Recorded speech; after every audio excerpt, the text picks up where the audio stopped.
Madame, Monsieur, bonsoir et bienvenue au 20h30. Dans les titres, présidentielle 2018 et l'ECAM accorde les violons pour une symphonie électorale sans faute. Un code de bonne conduite adopté ce jour à Yaoundé par les partis politiques, la société civile et le corps diplomatique. Les détails dans quelques instants dans ce 20h30.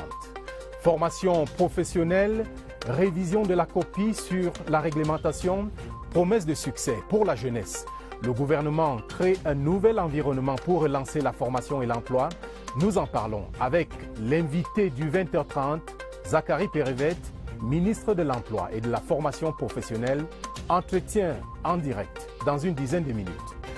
Éliminatoire Cannes 2019, les Lions en route pour les Comores. Ils ont quitté Nairobi ce jeudi pour le match de samedi prochain contre la sélection comorienne. État des lieux à Moroni et état d'esprit des champions d'Afrique dans ce journal. Voilà pour les titres. L'événement du journal, c'est la concertation entre l'ECAM et les acteurs du processus électoral. Mais commençons par cette actualité des dernières heures en rapport avec la Cannes 2019. Une concertation entre le gouvernement et l'Agence internationale d'énergie atomique vient de s'achever à l'immeuble Étoile. Le Premier ministre Philemon Yang et les visiteurs ont parlé des mesures de sécurité préconisées durant la compétition. Laurentine Bokono. La sécurité nucléaire, une question de haute importance et d'une grande sensibilité. Mal gérée, elle peut dégénérer si les éléments de radioactivité venaient à tomber entre les mains des terroristes. Le plan intégré d'appui à la sécurité nucléaire, c'est juste un document qui permet d'identifier les besoins du Cameroun en matière de sécurité nucléaire. Ces besoins intègrent les besoins en matière législative, réglementaire, en matière de développement des ressources humaines, en matière de détection, en matière d'intervention. Les explications du chef de mission de l'Agence internationale de l'énergie atomique confortent l'option du Cameroun qui, depuis 2013, a opté un plan d'appui à la sécurité nucléaire. Selon le ministre de la Recherche scientifique et de l'Innovation, le Cameroun qui accueille la Cannes Total Cameroun 2019 peut se mettre à l'abri de tout risque d'accident nucléaire, volontaire ou provoqué. Ce sont des experts de l'AIEA qui viennent nous aider à mettre en place un plan d'appui à la sécurité nucléaire. Avec l'aide de l'AIEA, nous avons mis en place un dispositif en sorte que personne ne pouvait entrer dans un stade avec des produits ionisants ou des produits nucléaires parce que nous avons des matériaux de détection très poussés. Notre pays sera en sécurité nucléaire pendant la Cannes 2019. Créée en 1957 et placée sous l'égide des Nations Unies, l'Agence internationale de l'énergie atomique, dont le siège se trouve à Vienne, en Autriche, s'emploie à promouvoir l'utilisation sécurisée et pacifique des technologies nucléaires. Et dans le cadre des éliminatoires de la Cannes 2019, justement, l'équipe nationale du Cameroun vient de quitter Nairobi pour Moroni, la capitale comorienne. C'est en vue du match qui l'oppose dans 2 jours aux Comores et qui marque l'entrée en scène des 2 entraîneurs néerlandais. Retrouvons pour les dernières nouvelles notre envoyé spécial à Moroni, Serge Foisgué. Au bord de l'océan Indien se trouve l'hôtel Golden Tulip, hôtel rénové de 4 étoiles. C'est le camp de base des Lions indomptables ici à Moroni. Dans l'attente des rois de la forêt, la structure a revêtu de nouveaux habits. Nous sommes en pleine rénovation, on a fait plein de rénovations au niveau de nos chambres. Ils auront en fait des nouvelles chambres qui viennent d'être livrées il n'y a même pas une semaine. Donc les dispositions qu'on a prises donc en termes de sécurité, en termes d'endroits, les meilleurs pour qu'ils soient en fait très à l'aise et pour qu'ils se reposent, pour qu'ils soient sur un très bon on va dire mood pour l'équipe. Le séjour à Moroni est basé uniquement sur le match, Nairobi ayant préparé la stratégie gagnante. L'encadrement technique a privilégié le contact direct avec tous les acteurs. C'était beaucoup plus un travail de communication. Vous savez, généralement, lorsque l'équipe nationale est en stage, on prend une salle de conférence pour 1 heure, 2 heures de temps pour que avant les entraînements ou avant les matchs. Mais cette fois-ci, pratiquement pendant tout le séjour, on avait une salle de conférence qui était à notre disposition de 8h à 22h.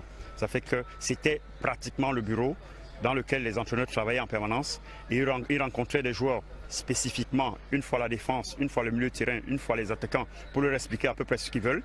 Et avant d'aller aux entraînements, ils repartaient là-bas pour travailler. Après les entraînements, ils revenaient dans la salle, une salle qui était équipée du Wi-Fi de très haute performance, avec des projecteurs. Vous savez, on a fait des entraînements vraiment spécifiques. C'est-à-dire qu'à un moment donné, toutes les séances d'entraînement au niveau de Nairobi étaient filmées. Premier résultat ce samedi, jour de match. En attendant, la journée de vendredi sera marquée par 2 moments forts. La conférence de presse d'avant-match et la traditionnelle séance de reconnaissance de l'aire de jeu. Tout pour une élection présidentielle réussie en 2018. Les acteurs du processus électoral viennent de se séparer au Palais des Congrès de Yaoundé. C'était au terme d'une journée d'échange houleux. La 7e concertation avec les acteurs du processus électoral a débouché sur la reconduction du Code de bonne conduite de 2011, opposable à tous les candidats à l'élection présidentielle du 7 octobre 2018. Séverin Legambile, reportage. Une fin de réunion un peu heurtée ce jeudi au Palais des Congrès de Yaoundé. Les acteurs du processus électoral et les CAM, les partis politiques, membres de la société civile et les médias ont eu du mal à s'entendre sur le code de bonne conduite, un ensemble de règles morales contraignantes applicables à toutes les élections au Cameroun.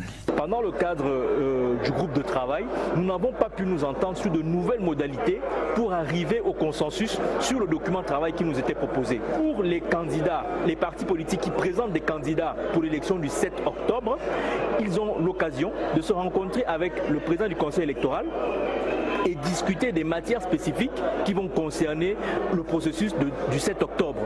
Il ne sera plus question de revenir sur le code de bonne conduite. Celui de 2011 a été approuvé pour 2018 et il va continuer à régir le gentleman agreement entre les partis politiques et toutes les parties prenantes au processus électoral. La solution ayant été trouvée, on retient que la 7e concertation entre Elections Cameroun et les acteurs du processus électoral a ouvert la voie à un débat animé sur le déroulement du vote dans les régions du Nord-Ouest et du Sud-Ouest, le vote des déplacés, la prise en compte du genre et des personnes défavorisées ou la désignation des présidents des commissions locales de vote. Et à chaque fois, l'ECAM, à travers des exposés techniques, a apporté des éléments de réponse dans le contexte qui est le nôtre. Il y aura les élections dans tous les arrondissements et les départements dans la région du Nord-Ouest. Les bureaux de vote n'ont pas changé. Ce n'est qu'un regroupement qu'on les appelle les centres de vote. Il y a un maillage sécurité qui permet aux gens d'aller voter sans gêne et aussi de protéger le matériel et les personnes qui vont siéger là-dedans. Le rendez-vous des acteurs du processus électoral de ce jeudi au Palais des Congrès est encadré par la loi. Son fondement, parvenir à organiser au Cameroun une élection sans contestation dans un esprit de fair play. Au sortir de ce conclave, nos équipes ont approché quelques leaders politiques et représentants de la société civile. Tous s'accordent sur une priorité, l'organisation réussie de l'élection présidentielle. Regard croisé dans la synthèse d'Agnès Solange-Abessolo. Des acteurs politiques qui font grâce à leur discipline pour répondre aux aspirations sociales des Camerounais. Beaucoup ont répondu à l'appel de Elections Cameroun ce mercredi, certains poussés par leurs convictions politiques. Dans le RDPC, nous pensons que c'est une bonne initiative des DECAM pour essayer de former les gens, vulgariser l'information pour que nul n'en ignore, pour des raisons de transparence. D'autres pour réaffirmer leurs attentes sociopolitiques. Je suis ici pour contribuer pour que vraiment les élections soient libres, soient transparentes. Ce qu'on a fait au passé, ça ne se reprend, ça ne se répète pas. Zénab, William et Léopold se sont constitués en partie civile représentant des personnes handicapées et leurs besoins sont spécifiques. Nous attendons que ces gens intègrent les personnes handicapées dans les partis politiques, surtout dans le cadre des élections locales. Et pour les élections présidentielles, nous attendons que dans leur manifeste, dans leur programme politique, qu'ils prennent en compte l'approche handicap dans leur programme politique. La personne handicapée doit participer à tout le processus électoral, comme observateur, comme par exemple président du bureau de vote ou alors comme électeur.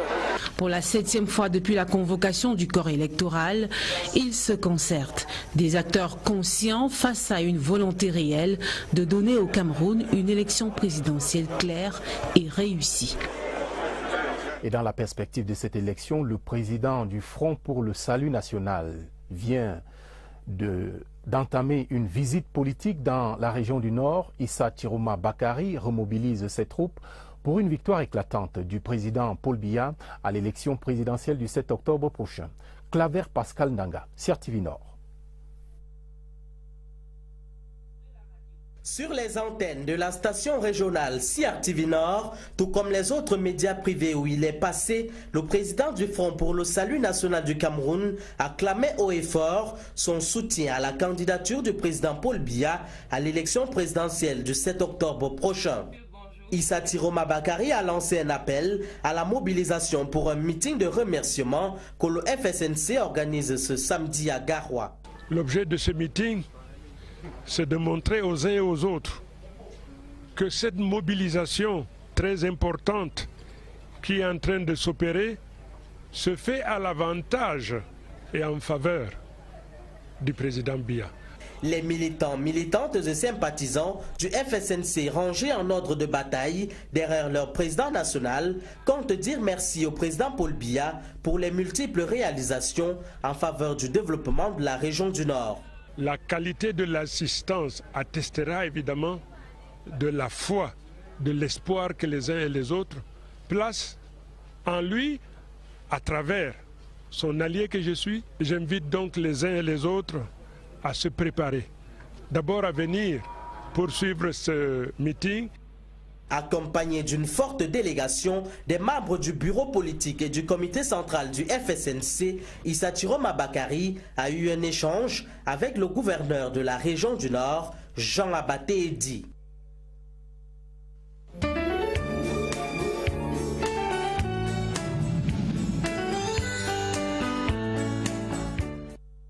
Avant la page spéciale, cette note d'information en provenance du Conseil national de la communication. Le président du Conseil national de la communication invite les professionnels des médias du Cameroun à prendre part le mardi 11 septembre 2018 à l'hôtel Montfébé de Yaoundé à un séminaire national de sensibilisation sur le thème « Le discours de la haine dans les médias au Cameroun ». L'intérêt de ce séminaire se justifie par la nécessité de poser un diagnostic général au sujet du discours de la haine dans les médias, d'évoquer les conséquences qui en résultent et de susciter des solutions appropriées au contexte camerounais en vue de l'éradication de ce phénomène qui dresse le lit de la désunion et de nombreux autres maux sociaux. C'est un communiqué du président du Conseil national de la communication, Peter Essoka. Ouvrons la page spéciale du 20h30 consacrée à l'enseignement professionnel, espoir de la jeunesse pour le marché de l'emploi et le levier du gouvernement pour réduire le chômage. Le secteur souffrait d'une législation vieille de 40 ans. La loi de juillet 2018 consacre la réforme et l'arrimage de la formation professionnelle aux défis de l'émergence. Le regard d'Oswald Medon. Longtemps considérée comme laissée pour compte, la formation professionnelle vaut aujourd'hui plus qu'hier son pesant d'or. Une niche d'emploi par excellence et pour cause. C'est la voie idoine pour l'insertion professionnelle. Parce que l'insertion veut dire un métier. Et ce n'est qu'à travers la formation professionnelle qu'on peut acquérir, qu'on peut maîtriser et qu'on peut exercer un métier. Vu sous cet angle, l'on comprend que les politiques dans le domaine aient été revues et même légiférées. Tout a donc été repensé. La réforme remet au goût du jour une formation jadis vue de haut.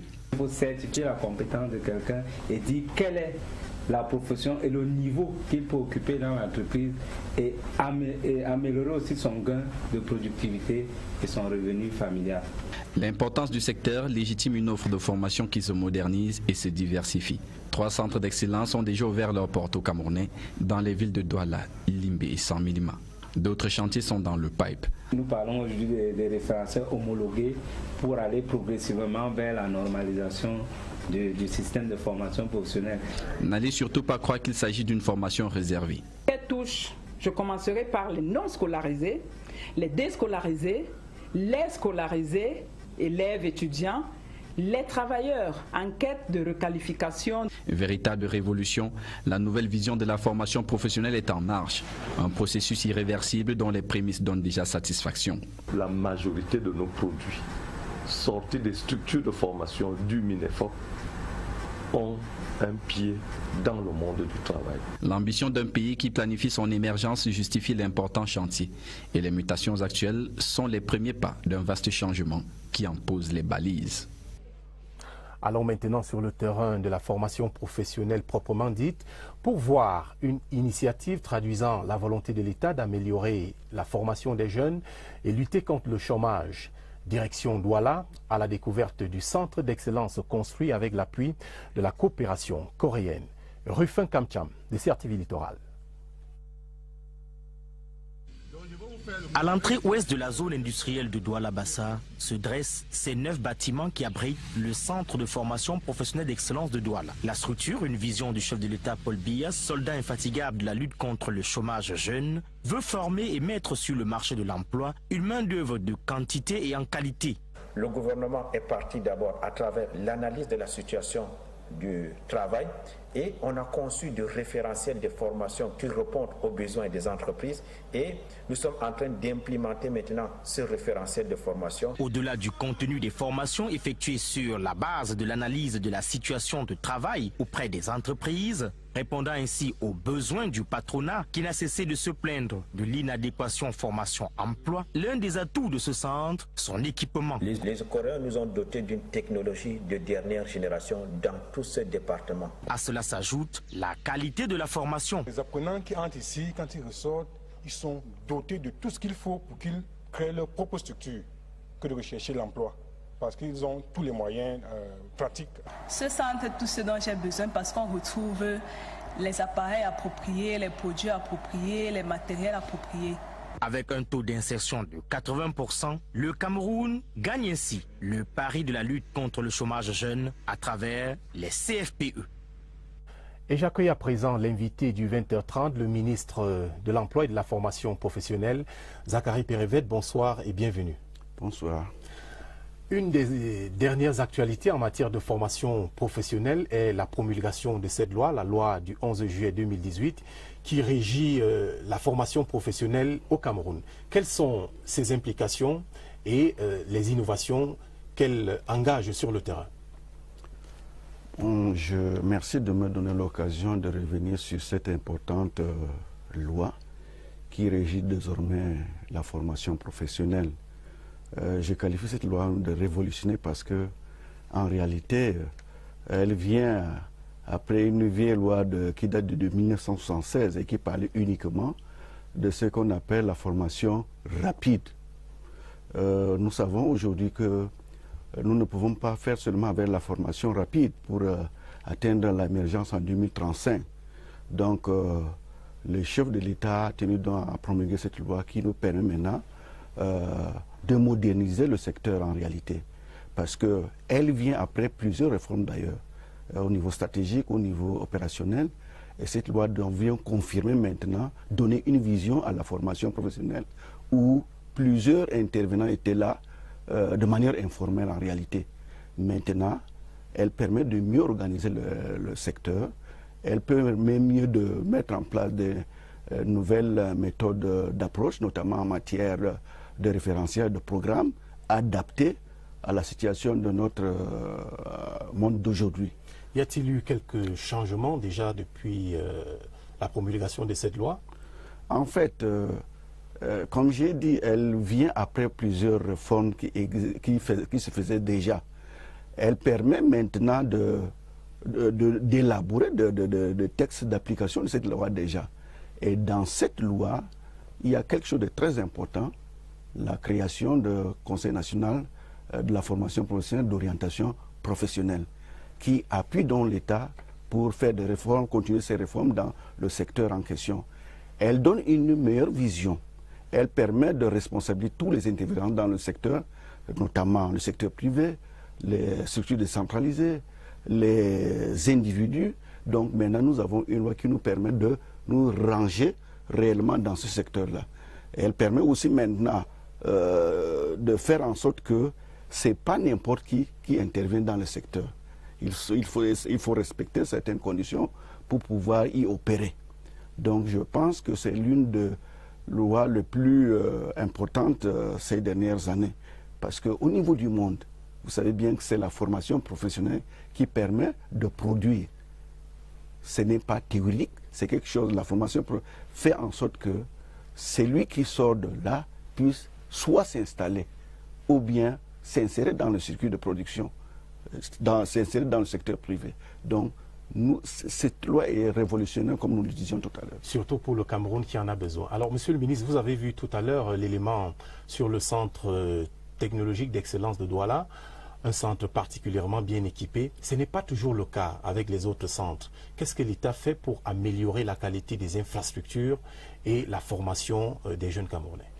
Il faut se rappeler qu'avant la création du ministère de l'Emploi et de la formation professionnelle en 2004, nous disposions de 5 centres de formation rapide, comme nous disions tout à l'heure, et quelques centaines de SAR SM, sections artisanales rurales, qui, lors du passage de la crise, n'ont pas pu jouer leur rôle en réalité. Et ces SAR SM, dans leur état d'avant, ne permettaient pas de bien former le jeune Camerounais. Donc, après la réforme de certains de ces SAR, nous avons eu, à travers la coopération internationale, pu mettre en place, l'État bien sûr, a pu mettre en place un certain nombre de centres modernes, et parmi lesquels nous citons les centres d'excellence basés à Samlima, à Douala et à Limbé. Ça, c'est avec la coopération coréenne. Avec la coopération française, nous sommes en train de mettre en place à Ebebda, à Ndop, à Maroua, et je crois aussi à Ngaoundéré et à Bertois, des centres de formation au métier, des vrais centres. Pour permettre aux jeunes des 10 régions d'avoir à peu près le même niveau de formation. Absolument, parce qu'il n'y a même pas que seulement ça. Nous avons un autre centre à Konsamba avec la coopération autrichienne. Ce même centre sera érigé également à Nangéboko bientôt. Nous allons poser la première pierre dans les prochains jours. Donc, nous entendons, l'État, le gouvernement veut couvrir presque tous les territoires avec des centres modernes de formation professionnelle. Monsieur le ministre, il y a souvent un débat sur ces centres de formation qui ouvrent de manière non officielle et dont les prestations sont contestables. Est-ce qu'à l'occasion de la rentrée, c'est une question d'actualité, le ministère a revu, actualisé son fichier pour expulser ou alors fermer les centres qui doivent l'être? Je crois actuellement au Cameroun, 80% des centres sont des centres privés. Au départ, nous étions à la phase de promotion.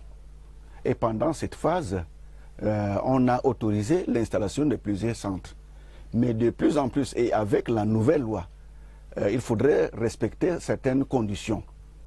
Nous faisons le point chaque année sur ces centres-là. Désormais, nous verrons beaucoup plus lorsque nous allons agréer la mise en place des centres. Nous les connaissons, certains se mettent en règle. Donc je pense que cette phase de promotion est terminée. Et bientôt ce sera la phase de répression. De répression, effectivement, que sauf les centres qui respecteront certaines règles seront acceptés. Monsieur le ministre de l'Emploi et de la Formation professionnelle, merci d'être venu en direct répondre aux questions du 20h30. C'est moi qui vous remercie de m'avoir donné l'occasion de parler de cette nouvelle loi que nous appelons une loi révolutionnaire en matière de formation professionnelle au Cameroun.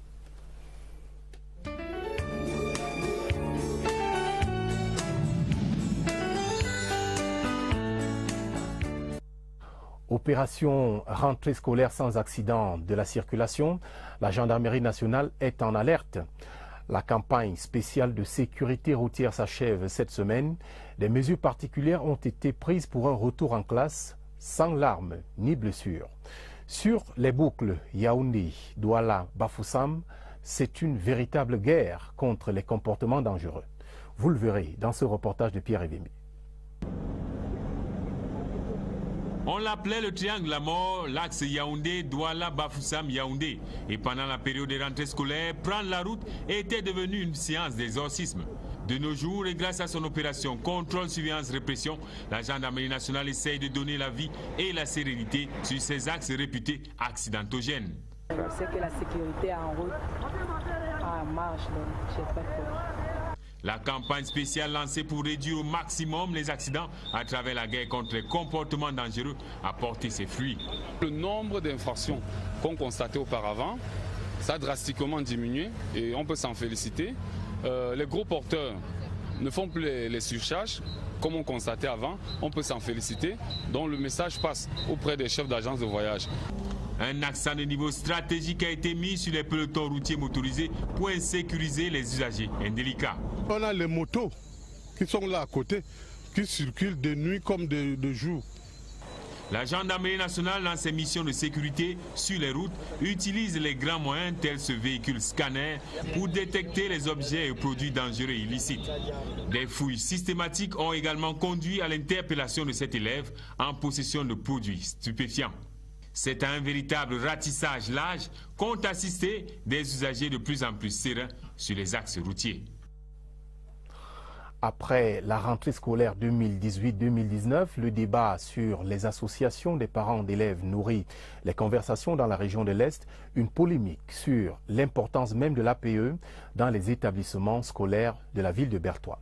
Retour sur les textes qui instituent les APE et leur importance dans ce reportage de Joël Igor Abanda de CRTV Est. Le lycée de Tigaza a ouvert ses portes avec une dizaine de salles de classe en 2007. À ce jour, l'établissement scolaire compte 2500 élèves répartis dans plus d'une quarantaine de salles de classe issues des fonds de l'association des parents d'élèves et d'enseignants. Cette année scolaire, les parents d'élèves déboursent 17 000 francs CFA contre 18 500 l'année dernière. Les frais d'APE ont permis la construction d'une trentaine de salles de classe et bien d'autres infrastructures scolaires. Aujourd'hui, 10 ans après, nous avons 41 salles de classe, un mur d'enceinte sur une superficie d'1,5 hectare. Nous avons 2 blocs administratifs annexes, 2 salles informatiques entièrement équipées, un forage avec une pompe électrique. Les parents d'élèves rencontrés ici, quoique partagés sur les frais d'APE, indiquent néanmoins leur importance. Cette année, un nouveau président de l'association des parents d'élèves et d'enseignants a été élu au lycée de Tigaza. On amène un appui financier à l'établissement. Déjà, cet établissement, tel que vous voyez, je peux dire les 3/5e, c'est l'apport de l'association des parents d'élèves. C'est depuis un peu plus de 20 ans que les associations des parents d'élèves ont fait leur entrée dans le système éducatif camerounais. La dénomination a évolué en intégrant les enseignants. Les textes sur les APE ne fixent pas les montants des contributions et c'est chaque établissement scolaire qui arrête donc son montant. Des mécanismes de contrôle sont institués par les textes. En ce sens, les contributions issues des APE sont considérées comme deniers publics et obéissent aux mêmes mécanismes de contrôle que ceux des fonds publics. Je vous propose à présent le dernier épisode du feuilleton de la semaine qui épousait également le ton de la rentrée. Après 4 jours de baptême de feu au milieu des élèves et des collègues, c'est peut-être le moment, avec la fin du feuilleton, d'une première évaluation de cette enseignante que nous avons suivie depuis lundi. C'est l'objet des dernières séquences captées par Laurence Okalia. Revisitons notre feuilleton. Il y a eu la page de lundi. C'était les premiers contacts avec les élèves de 3e.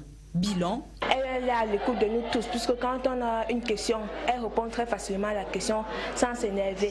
La page de mardi, c'était sa première leçon d'histoire, plutôt sans histoire. Malgré sa jeunesse, elle a su imposer sa casquette. Bilan. Son excès de colère, mais c'est quand même bon. Parce qu'on dit qu'un professeur sévère, c'est un professeur qui nous aime beaucoup. La page de mercredi, elle a partagé sa pause entre 2 cours avec nous et quelques collègues. Bilan. Elle est qualifiée, elle est performante, responsable. Côté administratif, nous l'a-t-elle dit, tout baigne. Dans le bureau du vice-principal, son animateur pédagogique fait le bilan. Elle aura 2 jours, le mercredi et le jeudi. Effectivement, avec ces 2 jours, elle va mieux s'organiser, elle va mieux préparer ses leçons. C'est une procédure que le lycée de Biémassi applique à tous les nouveaux collaborateurs. Son suivi pédagogique est assuré, comme je l'ai dit, par son animateur pédagogique, avec l'appui et le suivi du chef d'établissement que je suis. Sur la feuille d'évaluation, notre enseignante bleue a donc tout juste. C'est sur cette bonne note que la CRTV referme ce feuilleton, mais les cours de Madame Tonga se poursuivent sur 9 mois. Prochain feuilleton la semaine prochaine avec une autre histoire. Les communes camerounaises disposent désormais d'un cadre formel pour les activités artisanales. C'est le fruit d'une convention de partenariat signée ce jour à Yaoundé entre le FECOM et le ministère des Petites et Moyennes Entreprises, de l'économie sociale et de l'artisanat. Compte rendu, Florence Ngwangele. En apposant leur signature sur ces documents, il est question pour le professeur Laurent Serge Tundingoa, ministre des Petites et Moyennes Entreprises, de l'économie sociale et de l'artisanat, et Philippe Camille Akoua, directeur général du Fonds spécial d'équipement et d'intervention intercommunale, de mieux encadrer les communes et leurs groupements dans la promotion et la production des activités artisanales d'intérêt communal. La nouvelle convention veut aller plus loin. Elle veut permettre à ces artisans de pouvoir se prendre en charge eux-mêmes par la formation, par la commercialisation de leurs produits et surtout par l'accès au financement. Cette convention, d'une durée de 3 ans renouvelable, permettra de booster véritablement le secteur artisanal au Cameroun. Cette convention permettra donc d'élargir notre cadre de collaboration. Nous allons pratiquement saisir tous les domaines de cet artisanat. Il est désormais question de la migration des acteurs du secteur informel vers le secteur formel de l'artisanat. Aux grands hommes, la patrie, reconnaissance, le délégué général à la Sûreté nationale, Martin Barganguélé, a présidé cet après-midi à l'esplanade de l'école supérieure de police de Yaoundé la cérémonie d'honneur militaire à l'inspecteur de police Blaise Dieuque Dienou, mort en service commandé le 9 août dernier à Batibo, dans le nord-ouest. Il a été assassiné par les terroristes sécessionnistes. Le film de la cérémonie avec Philippe Roger Sama. Le cérémonial s'est déroulé selon la pure tradition militaire sous le ciel assombri de l'école supérieure de police. À la manette, 5 sections d'honneur pour rendre un vibrant hommage à l'inspecteur de police Blaise Dieuque Dienou. Sous la conduite remarquable du délégué général à la Sûreté nationale Martin Barganguélé, l'état-major de la police est réuni au grand complet. Les parents et amis aussi témoignent de leur présence ces moments mémorables. Pour cette ultime scène, en l'honneur du disparu, 2 séquences fortes. Au nom du président de la République, le délégué général à la Sûreté nationale lui décerne sous une pluie battante en signe de bénédiction divine la médaille de la vaillance à titre posthume avec citation à l'ordre de la Sûreté nationale. Acte suivi de la sonnerie aux morts pour sceller son service sous le drapeau jusqu'au sacrifice suprême. L'inspecteur de police Blaise Dieuque Dienou a servi avec abnégation 14 ans et 11 mois dans le prestigieux corps de la Sûreté nationale. Et puisse l'âme de ce vaillant policier reposer en paix. L'hôpital général de Yaoundé au chevet de son personnel, la question des ressources humaines de cet établissement hospitalier était au menu des travaux du conseil d'administration de l'institution réuni en session ordinaire ce jour à Yaoundé sous la conduite du président de l'instance, Auguste Essombasse. Les détails avec Lucie Colette Avoulou. Sur la table de la dizaine d'administrateurs présents, 2 points essentiels à débattre au cours de ce 44e conseil d'administration de l'hôpital général de Yaoundé. Les administrateurs doivent connaître le niveau d'évolution des travaux de réhabilitation de l'hôpital général. Et je dois dire à ce niveau que nous sommes en train d'acquérir un équipement de pointe, notamment la radiothérapie, et qui va arriver en mi-octobre. C'est un équipement très très important qui nous a coûté un peu plus de 2,5 milliards. Nous avons l'occasion aujourd'hui de mettre définitivement en place l'organigramme de l'hôpital général de Yaoundé par la désignation du directeur des prestations médicales, du directeur des affaires financières, administratives, financières et techniques. Des décisions qui permettront de donner un nouveau souffle à cette institution. Pour ceux qui connaissent la capitale économique, circuler à Douala est une épreuve de nerfs. L'axe Ndokoti-Niala-Japoma compte parmi les plus redoutables.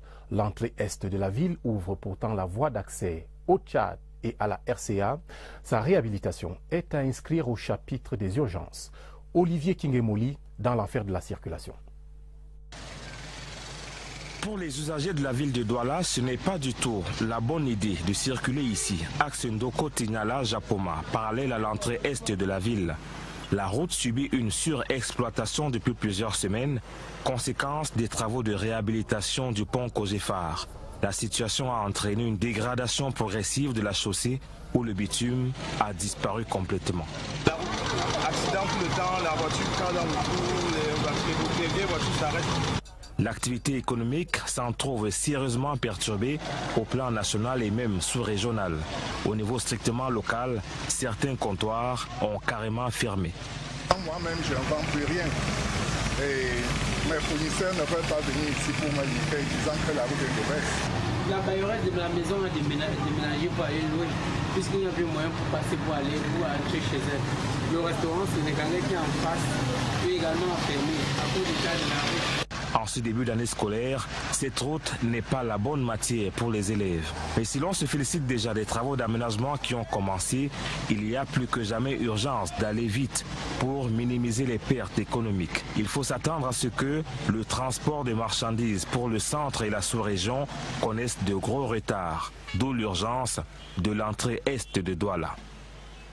Fort heureusement, 30 km de bitume vont dans les tout prochains jours changer la physionomie de la voirie urbaine de Douala. Coût total des travaux, 80 milliards de francs CFA, des données communiquées par le délégué du gouvernement auprès de la communauté urbaine de Douala. La nouvelle apparaît comme une solution de désengorgement de la capitale économique, comme vous le verrez dans ce reportage de Sadou Mamoudou de CRTV Littoral.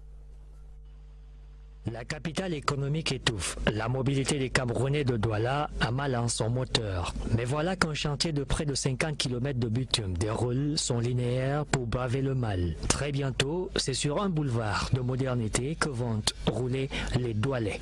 50 km linéaires de route. Nous avons déjà réalisé 70% de ce programme à travers les quartiers. Les autres 30% vont se déployer dès que les pluies vont finir. Les pénétrantes est-ouest de Douala à multiples voies rendent déjà la pédale douce aux automobilistes. La réhabilitation et réouverture du pont au lieu du Kogefar bétonne une circulation appelée à se densifier. Le projet se dessine en 3 fois 2 voies, ce qui fera du bien à la ville qui prépare un grand rendez-vous continental. Les voies d'accès, les voies de contournement au stade, nous aménageons environ 4 km 8, donc presque 5, pour un montant d'environ 36 milliards. Autant de solutions qui feront oublier leur chemin de croix et faire rouler carrosse les usagers du parcours Vita, Total Makepe, Cité des Palmiers, Jardin d'Ombé, la tribune de la Besséké, PK14 ou encore ceux de la montée lycée Locpom. On peut donc envisager aisément un démarrage en côte pour non seulement griller le désordre urbain, mais faire passer au vert les voyants de l'occupation des sols pour une meilleure mobilité des usagers dans la capitale économique. Développement et justice dans la construction de l'autoroute Yaoundé-Nsimalen, environ 1,4 milliard de francs CFA débloqués pour le paiement des indemnisations des expropriés. La remise des enveloppes a eu lieu ce mercredi 5 septembre à l'esplanade de la chefferie de Moyo, en présence du préfet du Mfundi Jean-Claude Tila. Le reportage de Roland Camille Nsumbi de CRTV Centre.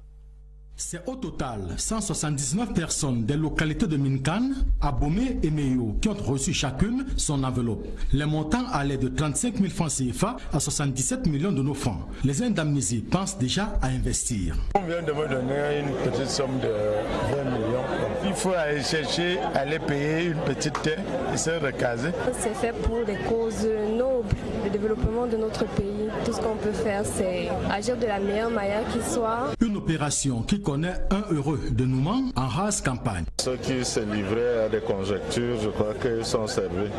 Donc cela nous permettra tout simplement de booster les travaux qui évoluent normalement. Seulement en pareille circonstance, les sceptiques du début reviennent à la charge avec des requêtes. Il y avait eu quelques omissions lorsque la commission était passée pour essayer de recenser. Les personnes étant absentes. Donc effectivement, il n'y avait pas cette complétude de dossier qui était présente. La commission évaluation et construction entend s'y pencher pour une suite favorable. Lorsque ces personnes n'ont pas été prises en compte au départ, elles peuvent émettre des requêtes qui sont enregistrées au niveau de la commission et la commission est tenue de repartis sur le terrain pour constater, analyser et évaluer le cas échéant.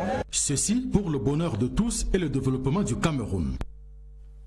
Fin de stage de vacances le 2 septembre dernier pour 258 jeunes de la commune d'arrondissement de Nkonsamba 1er. Les stagiaires, au-delà du travail de curetage des caniveaux et d'hygiène et de salubrité dans 12 quartiers de la ville, ont élargi leurs connaissances sur les notions de civisme et de respect des armoiries de la République. La cérémonie, présidée par El Hadj Oumarou, maire de la commune de Nkonsamba 1er, s'est déroulée à l'esplanade de la mairie. José Gaëtan Tsanga. Des parchemins, une somme de 20 000 francs CFA par apprenant et des fournitures scolaires composées de stylos et de cahiers pour ces 258 jeunes gens parvenus au terme d'un stage de vacances d'un mois à la mairie de Nkonsamba 1er. Sous une pluie battante, El Hadj Oumarou a invité ses stagiaires à mettre en exergue les cours d'éducation à la citoyenneté dispensés par le délégué d'arrondissement de la jeunesse. Nous sommes contents parce que nous avons atteint presque la totalité de nos objectifs. Il était question pour nous, dans un premier temps, d'innover et de faire en sorte que le développement soit inclusif d'abord, que le développement soit participatif, mais surtout que nous puissions également mettre à disposition de ces jeunes stagiaires les nouveaux outils qui peuvent leur permettre de regarder l'avenir avec une certaine confiance. Parce qu'il est question aujourd'hui de rassurer davantage les jeunes sur les actions que mène notre gouvernement à travers son démembrement qu'est la commune d'arrondissement de Nkonsamba 1er. Rendez-vous a été pris pour décembre prochain où les premiers fruits de la sémence de ce réarmement moral seront évalués. Je vous rappelle les principaux titres de ce journal qui s'achève. Présidentielle 2018 et l'ECAM accorde les violons pour une symphonie électorale sans fausse note. Un code de bonne conduite a été adopté ce jour à Yaoundé par les partis politiques, la société civile et le corps diplomatique. Et vous avez eu dans ce journal les détails irrelatifs. Formation professionnelle, révision de la copie sur la réglementation, promesse de succès pour la jeunesse. Le gouvernement crée un nouvel environnement pour relancer la formation et l'emploi. Nous avons eu comme invité du 20h30 Zachary Perevet, ministre de l'Emploi et de la Formation professionnelle. Et puis éliminatoire Cannes 2019, les Lions en route pour les Comores. Ils ont quitté Nairobi ce jeudi pour le match de samedi prochain contre la sélection comorienne. État des lieux à Moroni et état d'esprit des champions d'Afrique, c'était avec Serge Fouasgué, notre envoyé spécial à Moroni.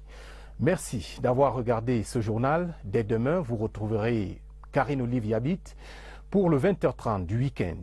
Mais déjà à minuit, vous serez en compagnie de Patricia Libam-Tuxon et Jean Cyriac Besseux. Bonne suite des programmes sur la CR TV et merci à l'ensemble des équipes rédactionnelles, techniques et éditoriales qui ont travaillé toute la semaine. Bonsoir.